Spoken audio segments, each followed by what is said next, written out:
नमस्कार दोस्तों, Krishna biological platform में एक बार फिर से आपका स्वागत है। पिछले लेक्चर में हमने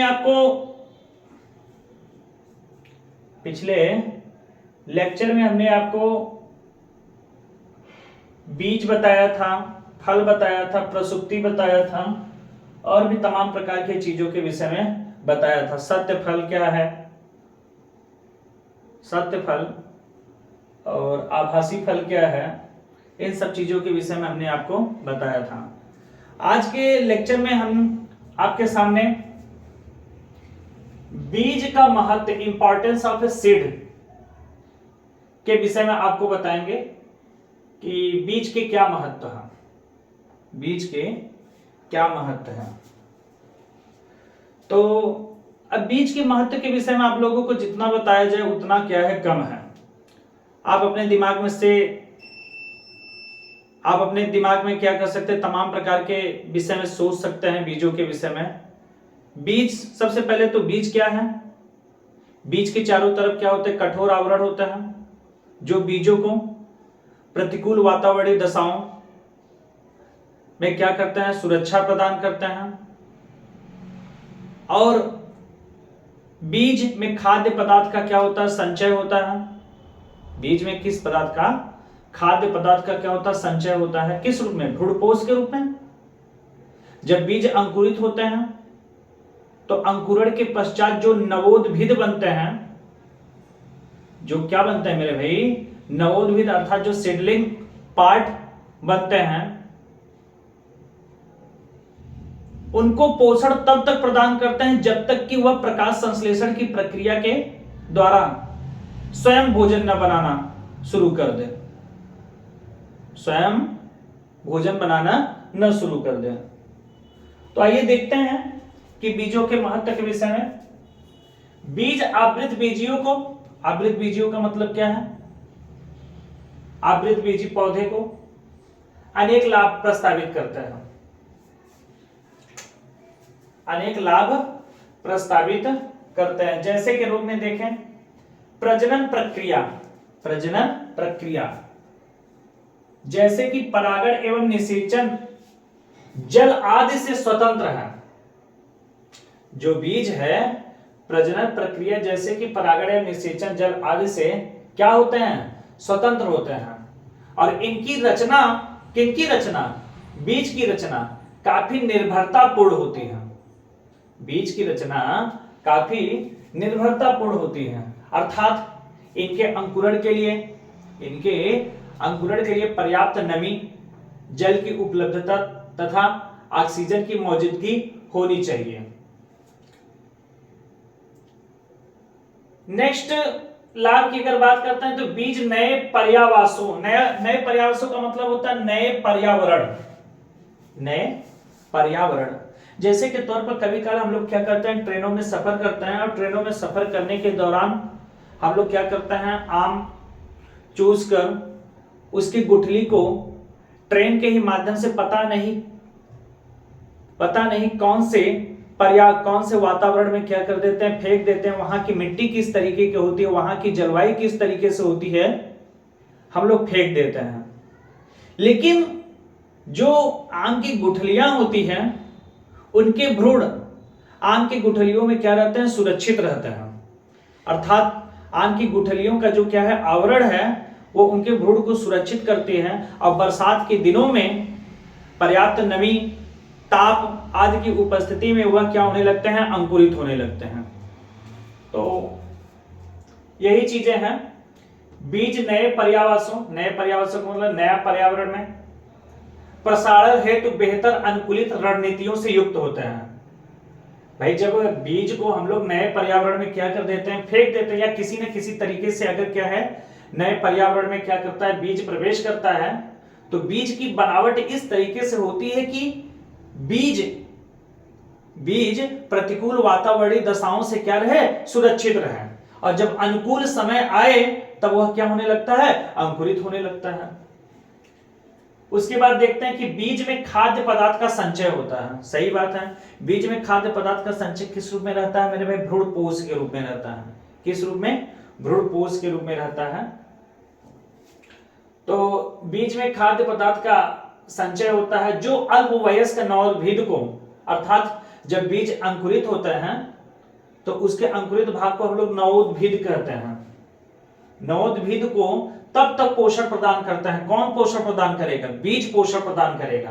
किसको प्रदान करेगा? नवोद्भिद को, अर्थात सीडलिंग पार्ट को तब तक पोषण प्रदान करेगा जब तक कि सीडलिंग पार्ट स्वयं प्रकाश संश्लेषण की प्रक्रिया के द्वारा स्वयं पोषण न प्राप्त करने लगे। बीज में उपस्थित बीज आवरण, बीज में उपस्थित बीज आवरण कौन कौन सा? टेस्टा और टैगमेंट। युवा भ्रूण को, युवा भ्रूण को मतलब बीज के अंदर जो क्या है मेरे भाई भ्रूण है उसको क्या करता है? संरक्षण प्रदान करता है। किससे? प्रतिकूल वातावरणीय दशाओं से। लैंगिक जनन का उत्पाद होने की वजह से, लैंगिक जनन का उत्पाद कौन है? बीज है। तो लैंगिक जनन का उत्पाद होने की वजह से ये नवीन जेनेटिक वंशी को पैदा करते हैं जो विविधता का रूप लेते हैं। लैंगिक जनन का भाई आप जैसा कि आप जानते हैं कि विविधता कौन से जनन की प्रक्रिया में उत्पन्न होता है? लैंगिक जनन की प्रक्रिया में। तो यही बोल रहा है कि लैंगिक जनन का उत्पाद होने की वजह से ये नवीन जेनेटिक वंशी को पैदा करते हैं, अर्थात विविधता से युक्त संतान को क्या करते हैं? विविधता से युक्त बेबी प्लांट को क्या करते हैं? पैदा करते हैं जो विविधता का रूप लेते हैं। बीज हमारे कृषि का आधार है। सही बात है, बीज हमारे कृषि का क्या है? आधार है।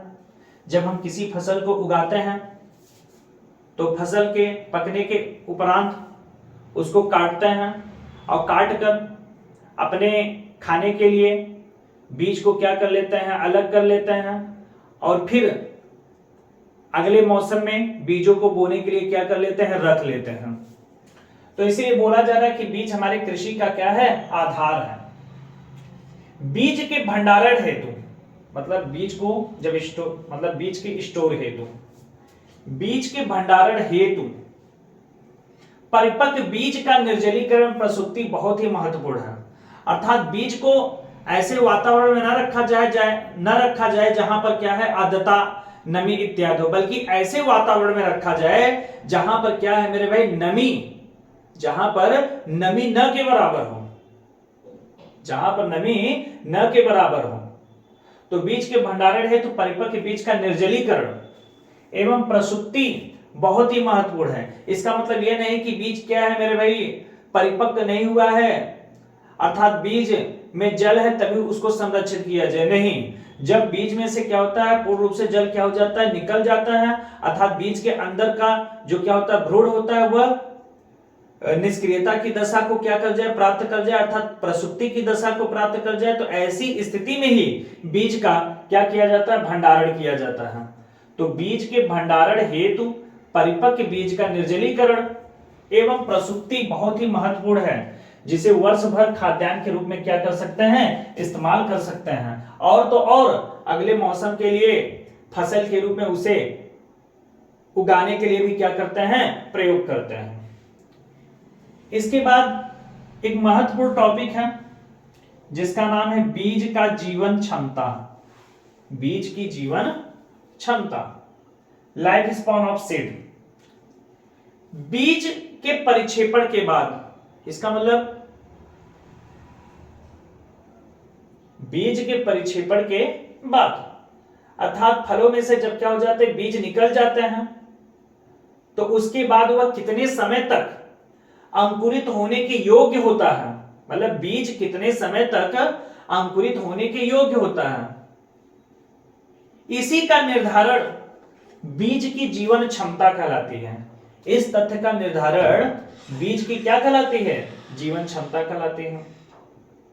अलग अलग बीजों की जीवन क्षमता क्या होती है? अलग अलग होती है। कुछ बीजों की जीवन क्षमता क्या होती है मेरे भाई? महीनों तक होती है। कुछ बीजों की जीवन क्षमता क्या होती है मेरे भाई? वर्षों भर होती है। कुछ बीजों की जीवन क्षमता क्या होती है? सैकड़ों वर्ष भी होती है, सैकड़ों वर्ष तक होती है। आइए देखते हैं कुछ पौधे के बीज जीवाश्म के रूप में हमें प्राप्त हुए हैं, लेकिन जीवाश्म के रूप में भले ही प्राप्त हुए हैं, यदि उन्हें अनुकूल वातावरणीय दशा दे दिया जाए तो अंकुरित भी हो गए और क्या हो गए, पुष्पित भी हो गए। कौन, जो बीज जीवाश्म के रूप में हमें क्या हुए हैं, प्राप्त हुए हैं। ऐसे बीज जब अनुकूल वातावरणीय दशाओं को क्या करते हैं, प्राप्त करते हैं, तो वह न केवल अंकुरित होते हैं बल्कि पुष्पित भी हो गए। उन्हीं में से देखिए ल्यूपाइन, जिसका बॉटेनिकल नेम है ल्यूपिनस आर्कटिकस, ये 10,000 वर्ष के प्रसुप्ति के बाद, मतलब यह जो बीज है, इस पौधे का जो बीज है वह 10 वर्ष पुराना है।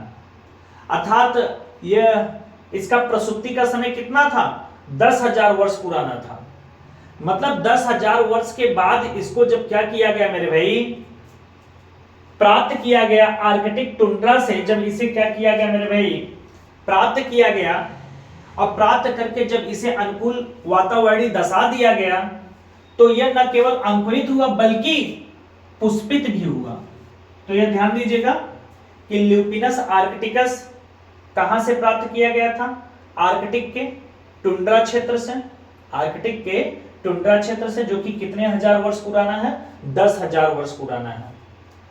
फोएनिक्स डैक्टिलीफेरा, फोएनिक्स डैक्टिलीफेरा 2000 वर्ष पुराना, 2000 वर्ष पुराना बीज का क्या है, जीवाश्म है। और ये किसका बीज है, खजूर का बीज है, जिसे कहां से प्राप्त किया गया था, मृत सागर के पास से प्राप्त किया गया, और किंग हेराल्ड के महल के पुरातात्विक खुदाई के दौरान प्राप्त किया गया। आर्किड के प्रत्येक फल में मेरे भाई, आर्किड के प्रत्येक फल में 1000 से भी ज्यादा क्या होते हैं, बीज होते हैं। आर्किड के प्रत्येक फल में 1000 से भी क्या है, ज्यादा बीज होते हैं। ओरोबैंकी तथा स्ट्राइगा परजीवी प्रजाति के क्या होते हैं, पौधे होते हैं। ओरोबैंकी तथा स्ट्राइगा परजीवी प्रजाति के क्या होते हैं मेरे भाई, पौधे होते हैं।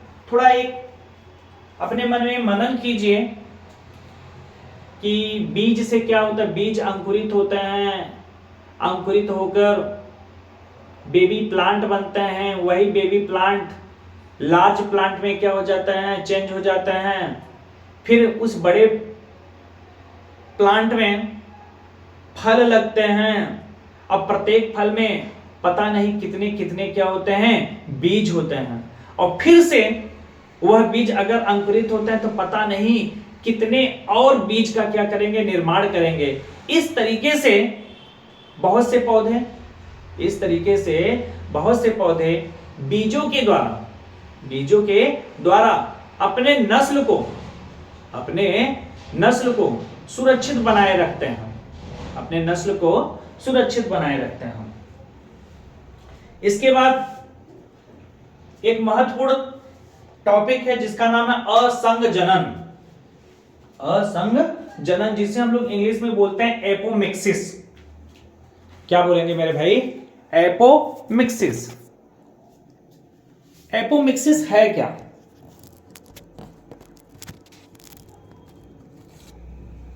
एपोमिक्सिस है क्या? अब जैसा कि आप लोग जानते हैं कि मेगास्पोर मदर सेल में जब क्या होता है, अर्धसूत्री विभाजन होता है। मेगास्पोर मदर सेल में जब क्या होता है मेरे भाई, अर्धसूत्री विभाजन होता है, तो उससे क्या बनते हैं, महाबीजाणु बनते हैं, अगुणित महाबीजाणु बनते हैं, और फिर अगुणित महाबीजाणु से भ्रूणकोष बनते हैं, और उस भ्रूणकोष में अगुणित एग सेल होता है, अगुणित एग सेल होता है। उस एग सेल से जब नर युग्मक संयुग्मित होते हैं तब जाइगोट बनता है, जाइगोट बनने के उपरांत क्या बनेगा, भ्रूण बनेगा। यदि मेरे भाई अर्धसूत्री विभाजन न हो, यदि अर्धसूत्री विभाजन न हो, तो ऐसी स्थिति में युग्मक का निर्माण भी नहीं होगा, ऐसी स्थिति में युग्मक का निर्माण भी नहीं होगा। और जब युग्मक का निर्माण भी नहीं होगा तो युग्मक का संलयन भी नहीं होगा। तो हम कह सकते हैं कि बिना अर्धसूत्री विभाजन तथा युग्मक के संलयन के जब भ्रूण का क्या होता है मेरे भाई, निर्माण होता है, तो इस गुण को अनिषेक बीजता कहते हैं। सॉरी यार, हाँ असंजनन, सॉरी मेरे भाई, मतलब अर्धसूत्री विभाजन तथा युग्मक संलयन के अभाव में जब भ्रूण से नए पौधे का निर्माण होता है तो उसे क्या कहते हैं मेरे भाई, असंग जनन कहते हैं। क्या कहेंगे, असंग जनन कहेंगे। असंग जनन की खोज विंकलर ने 1908 में किया था। असंग जनन की खोज किसने किया था, विंकलर ने 1908 में किया था। अनिषेक बीजता, अनिषेक बीजता असंग जनन का ही प्रकार है। मतलब अनिषेक बीजता एगैमोस्पर्मी किसका प्रकार है, असंग जनन का ही क्या है मेरे भाई, प्रकार है। तो अनिषेक बीजता किसे कहता है, जब बीज में भ्रूण का निर्माण, जब बीज में किसका निर्माण, भ्रूण का निर्माण बिना अर्धसूत्री विभाजन तथा युग्मक संलयन के अभाव में हो। मतलब बीज में भ्रूण का निर्माण अर्धसूत्री विभाजन तथा युग्मक के संलयन के अभाव में हो तो इस गुण को अनिषेक बीजता कहते हैं। इस गुण को क्या कहते हैं मेरे भाई, अनिषेक बीजता कहते हैं। अनिषेक बीजता निम्नलिखित प्रकार का होता है। अपस्थानिक भ्रूणता, क्या मेरे भाई, अपस्थानिक भ्रूणता। इसमें देखिए क्या बोल रहा है कि अपस्थानिक भ्रूणता में बीज का निर्माण होगा, लेकिन बीज के अंदर जो भ्रूण बनेगा वह या तो न्यूसेलस अथवा इंटेगमेंट की कोशिकाओं के विभाजन तथा वृद्धि के द्वारा बनेगा। जब इस प्रक्रिया के द्वारा भ्रूण का निर्माण होगा तो उसी को हम लोग अपस्थानिक भ्रूणता कहते हैं। जैसे नींबू, आम, नागफनी आदि में जो क्या होता है, आदि के बीजों में जो भ्रूण का क्या होता है मेरे भाई, निर्माण होता है, वह किसका उदाहरण है, अपस्थानिक भ्रूणता का उदाहरण है। किसका उदाहरण है, अपस्थानिक भ्रूणता का क्या है मेरे भाई, उदाहरण है। द्विगुणित बीजाणुता किसे कहता है, डिप्लोस्पोरी किसे कहता है मेरे भाई, द्विगुणित बीजाणुता में भी बीज का निर्माण होता है। द्विगुणित बीजाणुता में किसका निर्माण होगा, बीज का निर्माण होगा। लेकिन जब बीज का निर्माण होगा तो कैसे होगा, बीज का निर्माण होगा लेकिन उस बीज के अंदर जो भ्रूण का निर्माण होगा वह कैसे होगा। द्विगुणित बीजाणुता में बीज का निर्माण होगा, ये तो चलो ठीक है, कंफर्म है। लेकिन बीज के अंदर जो भ्रूण बनेगा वह कैसे बनेगा, megaspore mother cell, megaspore mother cell बिना अर्धसूत्री विभाजन के ही, बिना अर्धसूत्री विभाजन के ही किसमें परिवर्तित हो जाता है, एम्ब्रियो सैक में।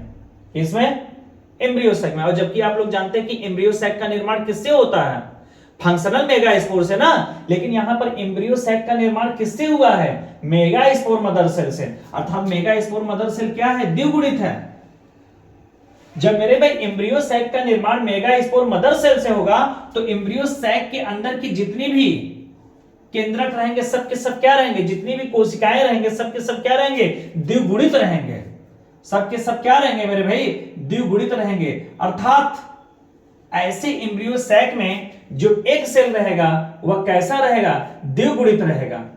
तो इस प्रकार के एम्ब्रियो सैक का एक सेल बिना मेल गैमेट के, बिना मेल गैमेट के निषेचन के ही भ्रूण का निर्माण कर लेता है, तो इस घटना को द्विगुणित बीजाणुता कहते हैं। इस घटना को क्या कहते हैं, द्विगुणित बीजाणुता कहते हैं। जैसे इक्सेरिस डेंटाटा। इसके बाद है मेरे भाई अनिषेक जनन। अनिषेक जनन अंग्रेजी में इसे हम लोग बोल सकते हैं पार्थेनोजेनेसिस। कौन सा जेनेसिस मेरे भाई, पार्थेनोजेनेसिस। बहुत ही क्या है, सिंपल है। जब बिना निषेचन के, जब बिना निषेचन के द्विगुणित एक सेल, जब बिना निषेचन के द्विगुणित एक सेल से भ्रूण का निर्माण होता है तो इस प्रक्रिया को अनिषेक जनन कहते हैं। तो इस प्रक्रिया को क्या कहेंगे? अनिषेक जनन कहेंगे। एक बार फिर से देखें, अनिषेक जनन किसे कहते हैं? जब द्विगुणित एक सेल से बिना निषेचन के भ्रूण का निर्माण होता है, तो इस घटना को अनिषेक जनन कहते हैं। लेकिन यहां पर थोड़ा समझने की बात यह है कि द्विगुणित एक सेल का निर्माण कब होगा? मेरे भाई, द्विगुणित एक सेल का निर्माण तब होगा, किसमें होगा? भ्रूण कोश में होगा। और वह भ्रूण कोश किससे बनना चाहिए? मेगास्पोर मदर सेल से बनना चाहिए। तब ऐसी कंडीशन में भ्रूण कोश का जो एक सेल होगा वह द्विगुणित होगा। अगर कहीं मेगास्पोर मदर सेल में अर्धसूत्री विभाजन हुआ तो उसमें क्या बनेगा? Functional megaspore. और फंक्शनल मेगास्पोर से जो क्या बनेगा? एम्ब्रियो सैक बनेगा। उसमें एक सेल कैसा रहेगा? अगुणित रहेगा। तो ऐसी स्थिति में अनिषेक जनन की प्रक्रिया नहीं होगी। अनिषेक जनन की प्रक्रिया के होने के लिए भ्रूण कोश का जो एक सेल है वह कैसा होना चाहिए? द्विगुणित होना चाहिए। और भ्रूण कोश का एक सेल द्विगुणित कब होगा? जब भ्रूण कोश का एक सेल किससे बने? डायरेक्ट मेगास्पोर मदर सेल से, और वो भी बिना अर्धसूत्री विभाजन के। आशा करते हैं कि ये जो छोटे छोटे क्या थे मेरे भाई तथ्य थे, आप लोगों को समझ में आ रहा होगा। अगर वीडियो से संबंधित किसी भी प्रकार की समस्या आ रही है तो कमेंट के माध्यम से मुझे बताइए। जो भी कमी रहेगी उसको दूर करने का प्रयास किया जाएगा और वीडियो को ज्यादा से ज्यादा बेटर बनाने का भी प्रयास किया जाएगा। आज के लिए इतना काफी है। कल के लेक्चर में एक छोटा सा टॉपिक बचा है जिसे हम लोग क्या करते हैं? बहुभ्रूणता। क्या मेरे भाई? बहुभ्रूणता किसे कहता है मेरे भाई? इसी के विषय में हम लोग पढ़ेंगे। आज के लिए इजाजत दीजिए। शुभ रात्रि।